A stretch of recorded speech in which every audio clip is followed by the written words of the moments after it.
आइए मित्रों, हमारे YouTube चैनल स्वाध्याय में आपका हार्दिक स्वागत अभिनंदन। आज हम आपके लिए लेकर आए हैं आचार का स्वरूप इस शीर्षक पर प्रेरणादायक ज्ञानवर्धक ज्ञान चर्चा। अगर आपने हमारे चैनल को लाइक और सब्सक्राइब नहीं किया है तो आपसे निवेदन है, कृपया चैनल को लाइक और सब्सक्राइब अवश्य करें। आचार कोई पैतृक संस्कार नहीं है।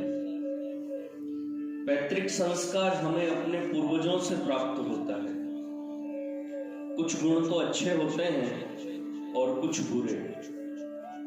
एक मनुष्य संस्कार के कारण उदार हो सकता है, परंतु साथ ही यह भी संभव है कि उसका आचार वैसा न हो।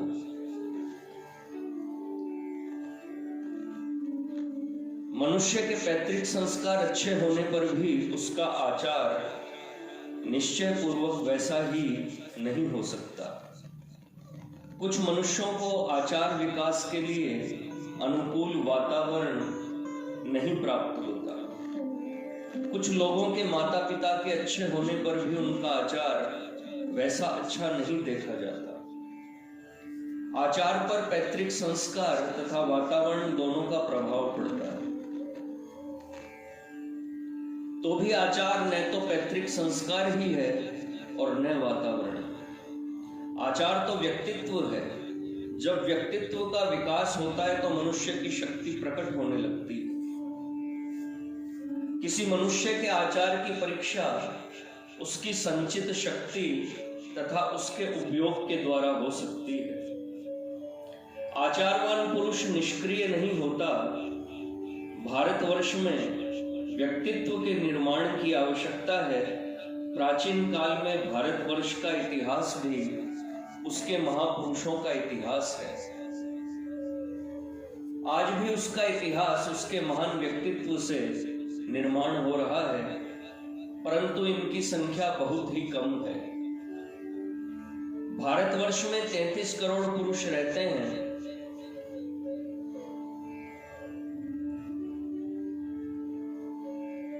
अच्छा होता कि यह 33 ही होते और इनकी गणना संसार के महान पुरुषों और नारियों में होती। आचार का अर्थ है व्यक्तित्व। भारतवर्ष का तभी अधःपात हुआ जब इसके धर्म निष्क्रियता से आबद्ध हो गए। आचार का क्या स्वरूप है, इस प्रश्न का गीता बड़ा ही सुंदर उत्तर देती है। सात्विक, राजस, तामस तीनों गुणों के अनुसार आचार का स्वरूप भी 3 प्रकार का होता है। एक आधुनिक युग के जर्मन विचारक ने भी अपने एक बृहद ग्रंथ में आचार के स्वरूप का विश्लेषण किया है, परंतु मेरी नम्र सम्मति में वह गीता के इस सरल और लाभदायक त्रिविध वर्गीकरण की तुलना के योग्य नहीं। तामसिक आचार तो प्राय इतिहास में नहीं मिलता, यद्यपि वह बिल्कुल निर्मूल अभी नहीं हुआ है। इस श्रेणी में वह आलसी पुरुष आते हैं जिनकी शक्ति भी अत्यंत ही न्यून होती है। इसका एक बहुत सुंदर उदाहरण एक मनुष्य की कथा में आता है, जो संभवतः वास्तविक बात नहीं बल्कि लेखक के मस्तिष्क की उपज है। वह मनुष्य खजूर के पेड़ के नीचे बैठा हुआ था। वह भूखा था और कुछ खजूर खाना चाहता था जो उसके ठीक सिर पर लटक रहे थे, परंतु वह इतना आलसी था कि उनको तोड़ने का भी कष्ट न उठा सकता। तामस आचार का अर्थ है अत्यंत अलस जीवन। आज हमारी सभ्यता के दायरे में कोई ऐसा समाज नहीं दिख पड़ता। आधुनिक सभ्यता में अनेक दोष हैं, परंतु इसमें एक गुण भी है। इसने हमें बलात् काम में लगा दिया है। आधुनिक युग में जीवनोपाय बहुत ही कठिन हो गया है, परंतु इसने हमें गतिशील बना दिया है।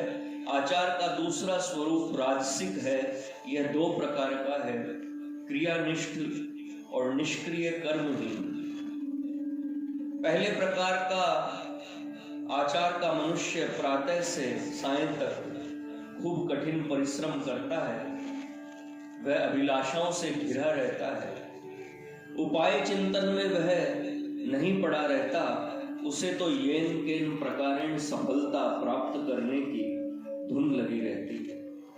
ऐसे मनुष्य कारखाने, बैंकों और संस्थाओं में बड़ा कारोबार करते हैं, निष्क्रिय राजसिक स्वरूप के भी पुरुष होते हैं। तुम उन्हें चपत लगाओ और वे हाथ जोड़ने लगेंगे। उन्हें शक्ति नहीं होती, वे भयभीत होते हैं। इस प्रकार के दुर्बल होने की अपेक्षा क्रियानिष्ठ राजसिक होना अच्छा है। ऐसे क्रियानिष्ठ राजसिक पुरुष किसी वास्तविक महात्मा के संसर्ग से उदार हो सकते हैं, परंतु दुर्बल मनुष्य से कोई आशा नहीं की जा सकती।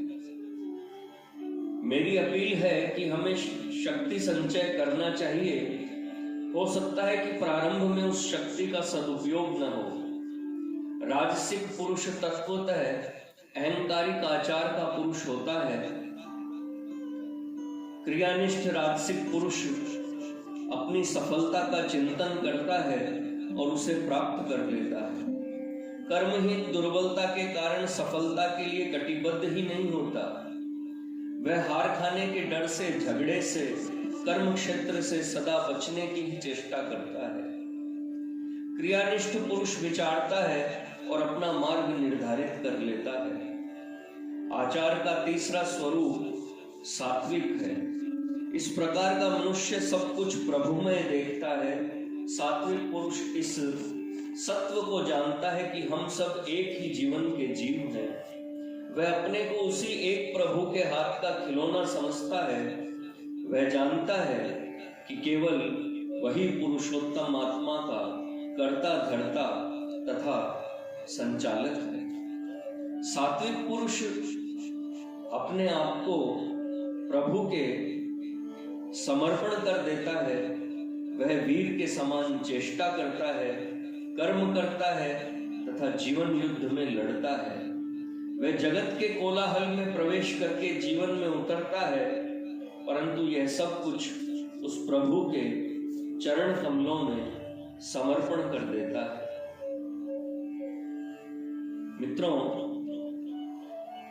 यह थी आचार का स्वरूप इस शीर्षक पर प्रेरणादायक ज्ञानवर्धक ज्ञान चर्चा। अगर आपको हमारा चैनल पसंद आए तो इसे लाइक और सब्सक्राइब अवश्य करें। धन्यवाद।